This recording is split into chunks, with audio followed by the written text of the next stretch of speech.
What's up, everybody? Welcome back to the Arizona Cardinals Madden 19 Rebuild franchise. The mission today is to get to the postseason. The Cardinals are currently 8-3, so I expect we're going to play some playoff games this season, hopefully more than one this go around.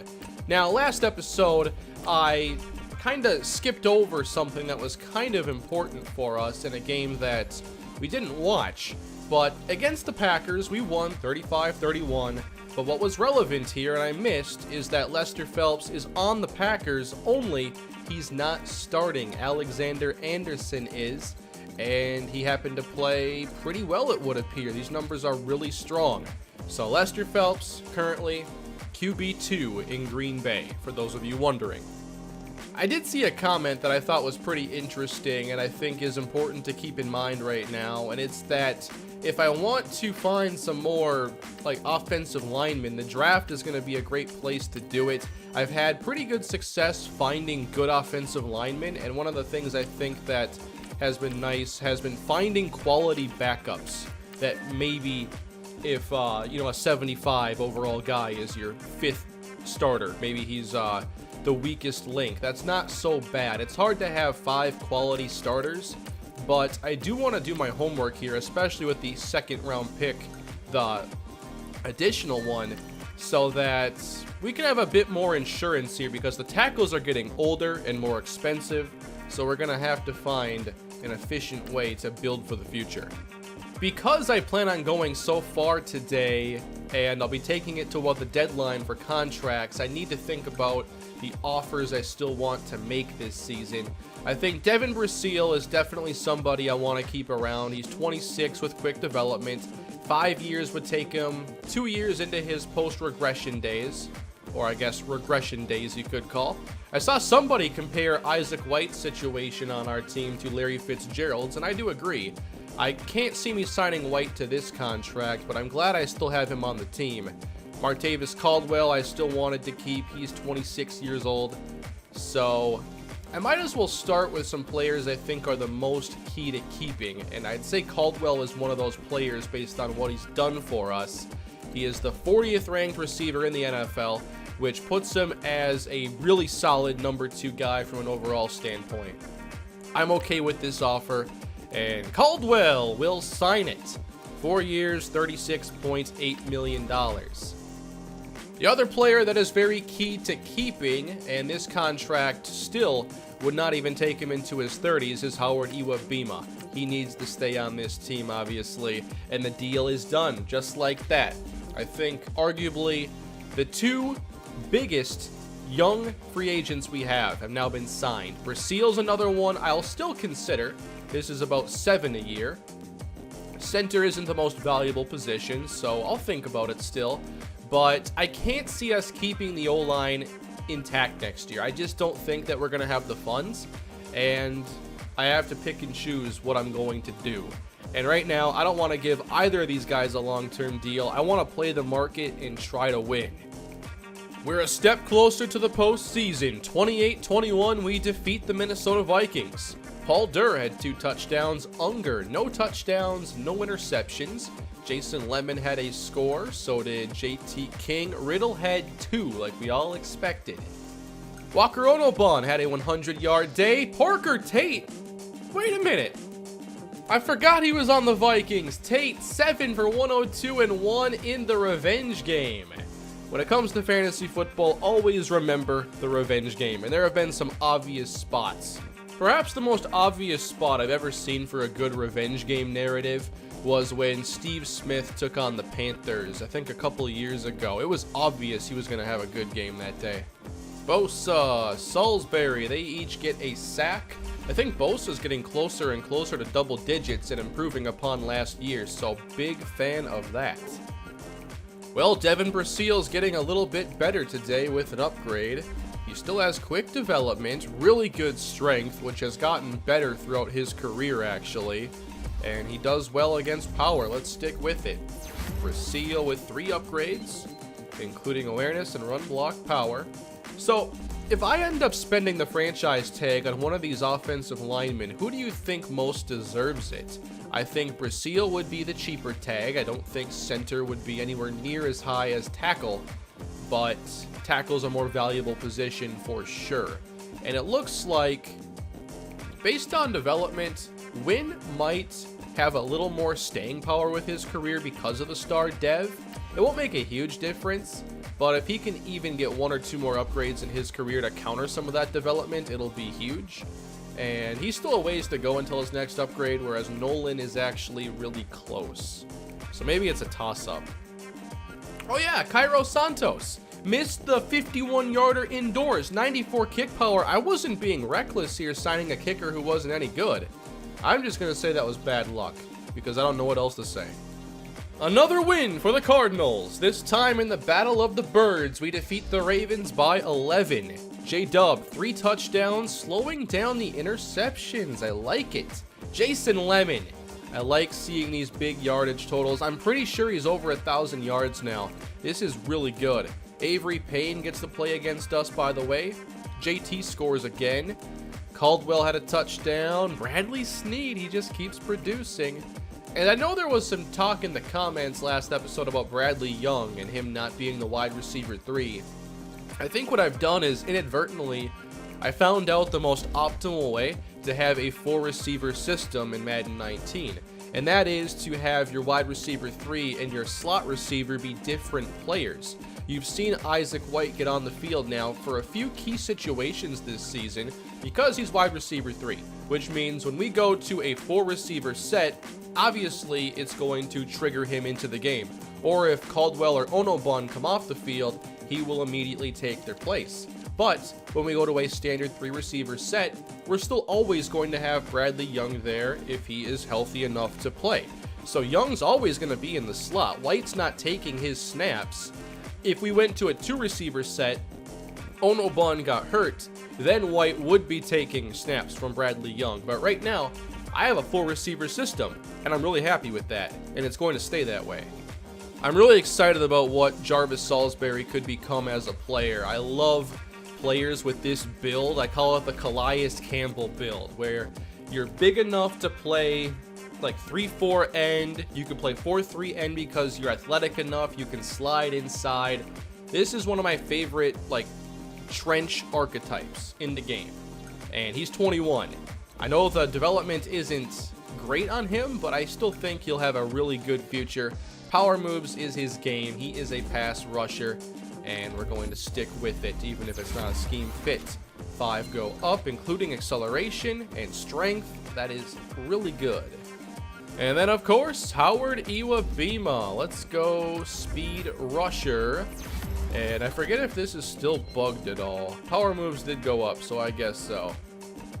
2 more upgrades. It's the young receivers, including Bradley Young, who has received a host of upgrades this season already. And that deep route running, getting it to a nice 80. I have a thing for round numbers, I guess. So let's get it up there. Bradley Young, deep threat upgrade. There we go. And some elusiveness. So a little catch after, run after the catch, not catch after the run. Although I guess technically it is, but his elusiveness is not great to begin with. Walters has gotten kind of the worst deal here on this team. He was selected early, but still, he hasn't really gotten playing time. He could be taking Isaac White's snaps, of course. I'd like to get some of that short route running up for him. I don't need to be putting deep archetypes into every receiver that we have. We need to win the short game as well. So I think Walters, next year, it'll be his time. I just hope that a year off, kind of, from not really playing isn't a big deal. The division is officially the Cardinals. 27-24. We now have 11 wins on the season. Unger, 3 touchdowns. And now a stretch of no interceptions. I love it. Nice to get some revenge here against the Seahawks, who had some really good games against us. White scored another touchdown, but so did Bradley Young. Like I said, I found a way to get 4 receivers catches. There might be an option, though, in this class if we want to add another tight end. Like I said, though, like you don't know what a tight end is in this game until the Combine. The Combine tells so much of the story. What a weird score. Nobody scored in the second half. Are we sure we even played a second half in this game? The yards are low, the points are lower than they usually ever are, and Unger still did not get intercepted. I like that. 7 sacks on Jared Goff. I've built a pass rush. I feel very accomplished right now. I love this. Caldwell 6 catches. Onobun scored a touchdown. Now tell me about these 7 sacks. Please say Bosa had like 3. Iwabima had 3. Then Vaughn, Salisbury, Russell. Nothing here actually from Joey Bosa. Pretty shocking. Interception for Corey Holiday. That's what I'm talking about. We don't have the number 1 seed though. The Bears seem to have that taken care of. We are playing for the 2nd seed, which means we are not resting starters in this game. We're going to watch week 17. It's either us or the Saints. Well, I guess the Cowboys may have a route there as well to become the number 2 seed. But seeing as how we beat the Saints already, we win and we get that first round bye, just like last season. And yeah, we lost to the Bears. We beat the Saints. We have a nice winning streak I don't want to see end today. It looks like the 49ers, though, are playing for a wild card spot. That's still unclear, with the Eagles having a chance, the Rams having a chance, the Falcons there as well. So San Francisco has a lot to play for, and it's our first meaningful game against the 49ers in a long time. So it's nice. I'm looking forward to it until Brackenridge catches a touchdown. Inevitably, I am predicting it now. He will catch a touchdown. Look at Unger, though. I've trashed his numbers all season, and the last year he's been cleaning up his play, and now his numbers are nearly identical to his rookie season, but improved in many ways, like in QBR, the sacks, the completion percentage, the yards per attempt. How'd this happen? This last stretch of no interceptions has been incredible. Yeah, Lemon's at 1375. This is incredible. He'll go to the Pro Bowl. Lemon's getting a Pro Bowl berth this season. Wow. We sure paid him at the right time. Walker Onobun with his first 1,000-yard campaign. Caldwell needs a $146 to get there himself, as he's in double digits for touchdowns. I'd say Caldwell has a real Pro Bowl opportunity as well. I think our young linebackers could get lucky enough to make it. Bosa has 11 sacks. Iwabima 8.5. Salisbury, a very respectable 6.5. I mean, we're just a good team right now. There's a lot to be happy about. 4th-ranked offense, it said there. All right. Looks like maybe a little more upgrading first. Okay, this could be a really good player to target. Fisher McLean, 5th-round prospect. When I see awareness in the top 3, it does catch my attention. Those intangibles are hard to upgrade. Good press, good zone coverage, 21 years old. Hopefully we come away with him in the draft. All right, now to do some upgrading here. A couple starters, including Roy Marpet, 23 years old. So I'm assuming he's still under contract for this year +1. And he might be one we need to keep around long term. We're actually going agile today with him. We'll go well-rounded this time. 3 pass block finesse. Gilbert Vaughn. We're going run stopper with him to improve a little bit of that. And then we have some backups. Connor Cruel. I mean, I think on this team, the way I might build things going forward, there's a chance for one of these backups like Cruel to become an eventual starter. Maybe it wouldn't be for long term, it'd just be for a year or 2 until we find somebody better. But, you know, we have that option because we have some decent backups. Here's Patrick Walker. I think we'll go finesse with him, actually. Don't like seeing ratings that are key in the 60s very much. And awareness goes up too. I like it. Here we go. San Francisco and Arizona. I have made sure to not focus too much on the division matchups like I did early in the series. But today, this one actually is a little bit important. We both have something to gain, even though it's not necessarily the same thing we're fighting for. So we're going to see Hunter Hogue. There's Trey Brackenridge. And the San Francisco 49ers are trying to make a long-awaited return to the playoffs.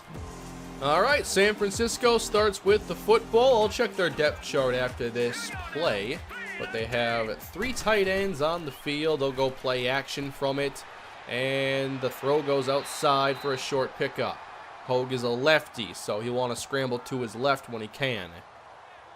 Hogue is an 86 overall, not bad at just 23 years old. Looked like 73 speed, so, you know, if he has to run, he might be able to. Highly accurate on the short and medium throws, and some decent throw on the run. Shundrez Buchanan is the top tailback. At wide receiver, Trey Brackenridge is still the number one. And they also have a very good tight end in Cason Blair. The offensive line is really not that great. Nobody even in the 80s. So I like our matchup there. They have Max Hernandez, who I think was number one a few years ago in the draft. They also have Solomon Thomas and DeForest Buckner. So a very quality front seven, it looks like. Good corners. You've got to watch out for Hogue and his top two receivers, and then their front seven. But I think with our defensive line, we can get some production today. Two receivers in the game, and Hogue fakes again. He's got time and steps up, fires downfield, and that pass is hauled in. It's Trey Brackenridge in Cardinal territory. Looks like Watts Mathis was in coverage on the talented vet. Essentially, Brackenridge is to this series as Ono Johnston was in the Browns series. He was a star for the Steelers. Here's a handoff going up the middle. Shundrez Buchanan, 6 yards. Right on the edge of field goal range now. Can we get some pressure? Quick throw, and it's tipped and caught off the deflection. You gotta be kidding me. Touchdown, San Francisco. Come on, guys. Every time we play this team, stuff happens. It goes in the books as a touchdown to Rashawn Adams. Corey Holiday broke it up, but gave it right to Adams behind the play.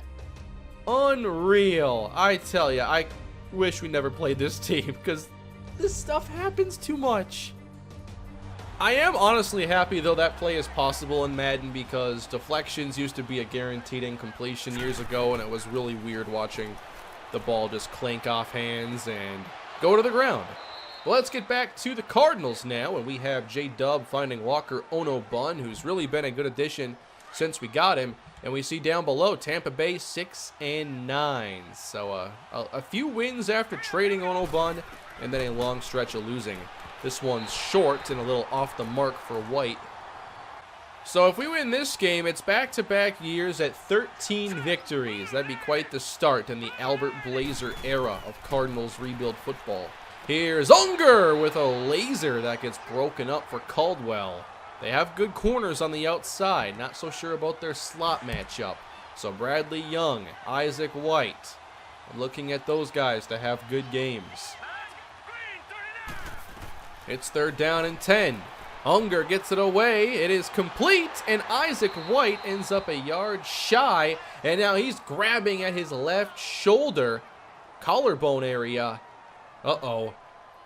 Yeah, he's going into the locker room, perceivably for x-rays, so that might actually be a key injury that would get Walters into the game. So it's a punt for Arizona. Rashawn Adams, I believe, is their number 2 running back. He made that touchdown catch. So San Francisco has it. 3rd and 4. A penalty on Vaughn, probably roughing the passer. And Cason Blair, 8 yards. Shundrez Buchanan, 13 yards. San Francisco defending their home field strong in the first quarter. And they're close. 1st and goal, touchdown Rashawn Adams. So what a day for him already. Even with 2 of the best receivers in the game, Detroit goes 7-9. That's rough. Arizona football down 14. Some trouble here in San Francisco. Unger got it to Caldwell. It's a catch. Is Isaac White going to be playing, though? No, he's not on the field right now. Walters is at the bottom of that trip stack. I'm not sure he has many catches this year. Screen. Lemon outside. Good tackle. Buckner's got a motor. I know the 49ers drafted a million defensive linemen in a row in the top 5. I think Buckner is easily the best of the bunch. They definitely hit on him. This is a give to Lemon over the middle, and that's a first. If there are any San Francisco fans in the comments, do you really want another defensive lineman this year? I mean, they're really good, but they were supposed to be really good when you took Thomas and Armstead and Buckner the first 3 times. Do you ever want to change it up, maybe? First quarter winding down for Unger. He'll throw it over the middle, and Ono Bun is taken down shy of the sticks. So the Bears went 15-1 this year. They beat the Packers this week.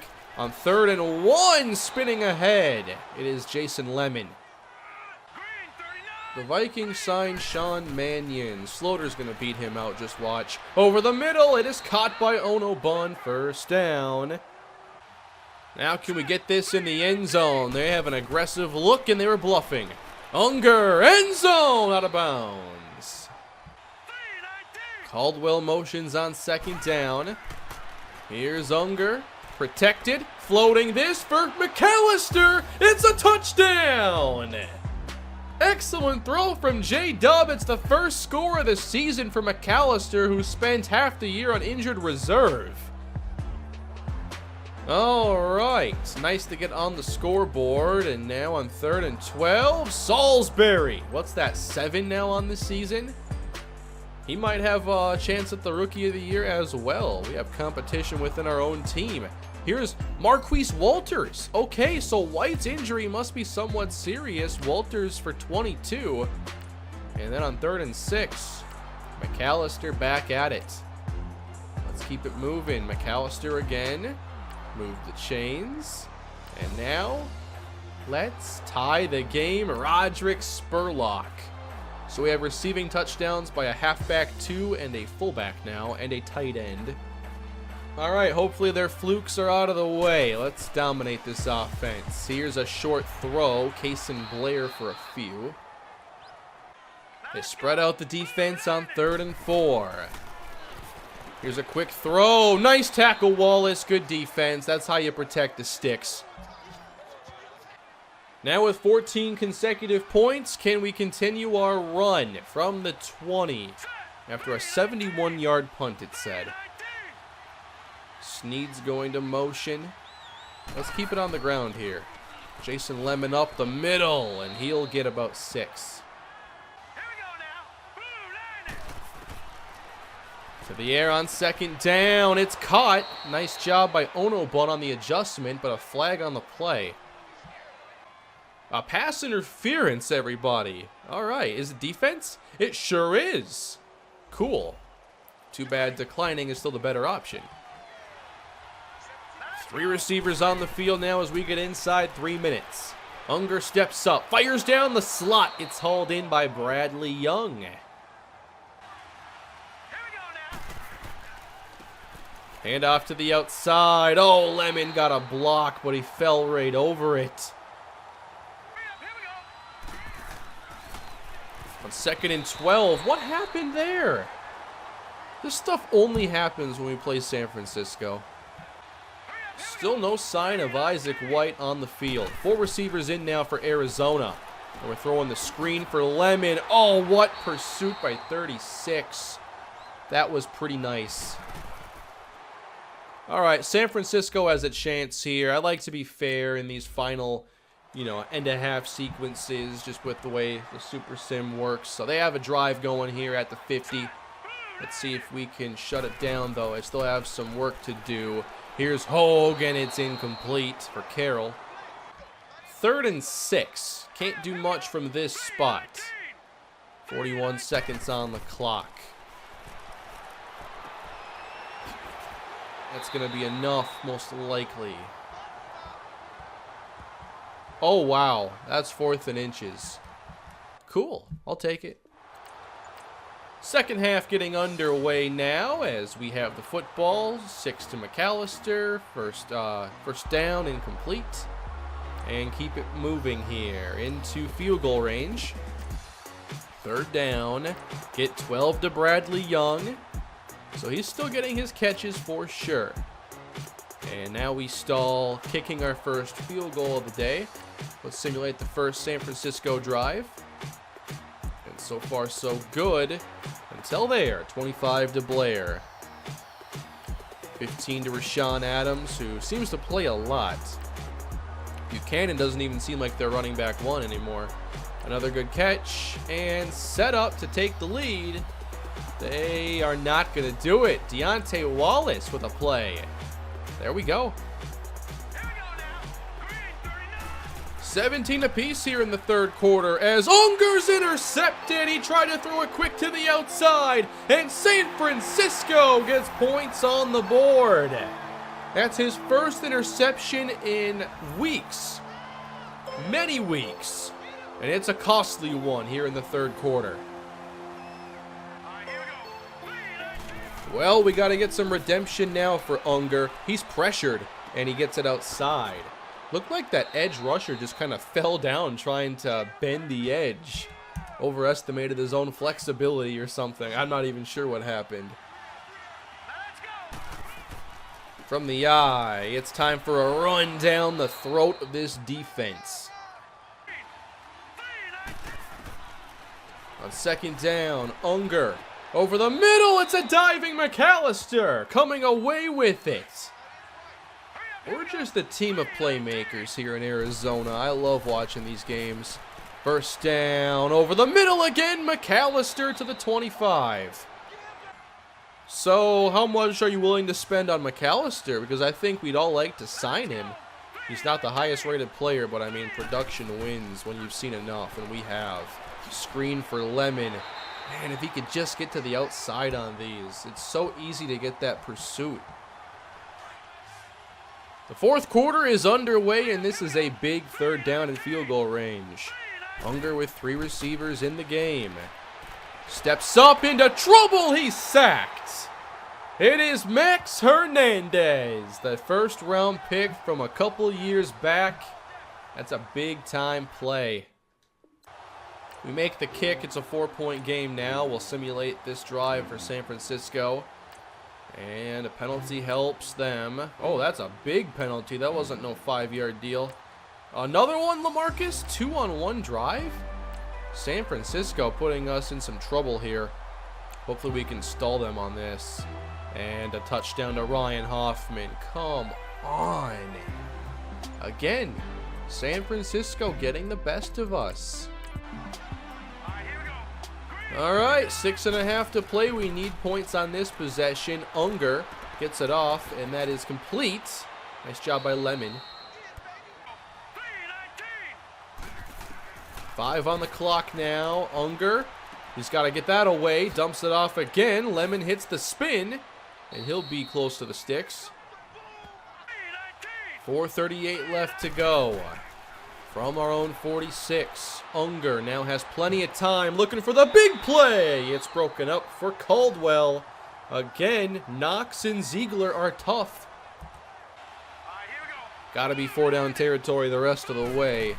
Here's third down for Unger, looking for something quick. He'll fire over the middle into traffic, and it's broken up. Again, directed at Caldwell. We've got to go for it. If we don't make this play, I don't know if we have much of a chance. 4th down and 10 for J.W. Unger. He's going outside, and it's knocked away. Again intended for Caldwell. Not a great game for Arizona. It's been San Francisco's time to shine with them trying to make it back to the postseason. And it looks like they're going to have a chance to run this clock out. And it looks like it's over. Oh, they scored a touchdown. All right. Thank you for that. 18-point game now. We're going to lose this game by 3 scores, it appears. That pick 6 began the downfall of this game for us. It was good for a while. But San Francisco wins, and who knows, maybe we'll see them again in the playoffs, because I think they might have just punched their ticket. Hunter Hogue had a good game. Player of the game honors. Unger, not as sharp as you'd like to see. He was intercepted twice. Receiving, Blair did well. Lemon had some plays. Rashawn Adams, I don't want to talk about it. Hoffman scored twice. Just a tough day overall. Unger still gets an upgrade ahead of our playoff run beginning. Why don't we go with some field general this time, up to an 89 overall. And awareness and short accuracy both go up. Stephen Harding has become a starter, so it's important we get him some upgrades. I think we'll stick with the power for now. And we get 2, that's it. But they're pretty good. And yet again, Bradley Young. We upgrade him so much. And I'd still like to work on his short game a little bit. So we go slot. And +4 catching. That is big time because our receiving ratings have not been very good. All of a sudden now he's got 81. We're not too worried. Isaac White did suffer a serious injury to his shoulder. He will miss majority of the postseason unless we make a very deep run. So I guess now it's just time to see who we match up with because, oh wait, no, the number 1 seeds, the 2 seeds not even a guarantee. We could play in wildcard weekend, but we are not. Okay, that is good news. We did get a first round bye going 12-4. Looks like the Saints also went 12-4 and we beat them out for the spot. And the Rams end up getting the wild card spot instead of San Francisco. That is probably really good for us. Yearly awards. Bryson Anthony is the MVP for the 15-1 Chicago Bears. And Offensive Player of the Year is also Anthony. Defensive is Roquan Smith. Offensive Rookie of the Year, Trey Walker. Bradley Young came in 3rd. Now defensive, I think we could have number 1 and number 2 potentially. We didn't get either. Rashad Myers wins Defensive Rookie of the Year. LaMarcus Russell came in 2nd, but look at his legacy score. He made the Pro Bowl. Zeke, best running back, not Lemon. Joseph Fisher, top receiver. Devon Del Greco's pretty good too. Best O-lineman, James Daniels. Solomon Thomas, defensive line. Best linebacker, Antoine Stevenson. DB, Henry Sasser. And Cairo Santos, best kicker, despite missing a 51-yarder indoors short.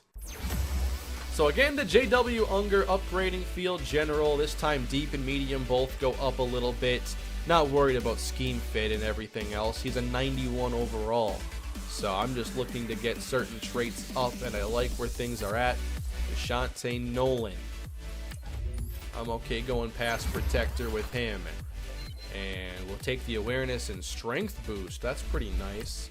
And Deontay Wallace. I think he made it to the Pro Bowl. I'm predicting that anyway. And I'm cool going with the pass coverage again for him. He needs those coverage instincts to make up for the lack of speed, and I think +4 awareness ought to help things out a little bit. How about an upgrade for Walker Onobun? Alright, 92 overall. I'd like to go with slot for him. I want to get short route running up, hopefully. It's one of his weaker traits, and we just made it a little bit stronger. Now it's an 85. And LaMarcus Russell. He had a good season. And I still really think he can become the linebacker we all wanted. Field general all the way. And we get 4 upgrades, block shed, coverage. That's perfect. Our first playoff game this year will be against the Dallas Cowboys, who went 11-4-1 this season. And they're a really, really good team. We've had some struggles against them in the past. Had a good victory, I know, in the playoffs. Some time ago, I think in our Super Bowl run, I want to say. But on wildcard weekend, Houston, the Rams, the Steelers, and Dallas were all victorious. I really want to see the Rams here. They beat the Saints. 4 touchdowns for Jared Goff. And not much on the ground, actually. Gabe Jefferson, 3-touchdown day. And how about the Cowboys? What are we up against next episode?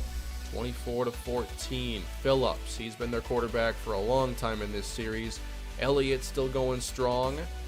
They have Pierce, Germany. I think he's pretty good. Jonathan Mitchell, I forget. I'll check out their roster here in just a moment. Phillips, Elliott, Connor Williams, Jonathan Mitchell is very good. Malcolm Schroeder, Trey Tutton, Rashad Myers. All right. So, can we show up this year in the playoffs? Last season was a big struggle. This year we must be much better. Jonathan Mitchell can definitely get some big plays against us. We're going to need someone to step up, and we'll see if the Cardinals have what it takes.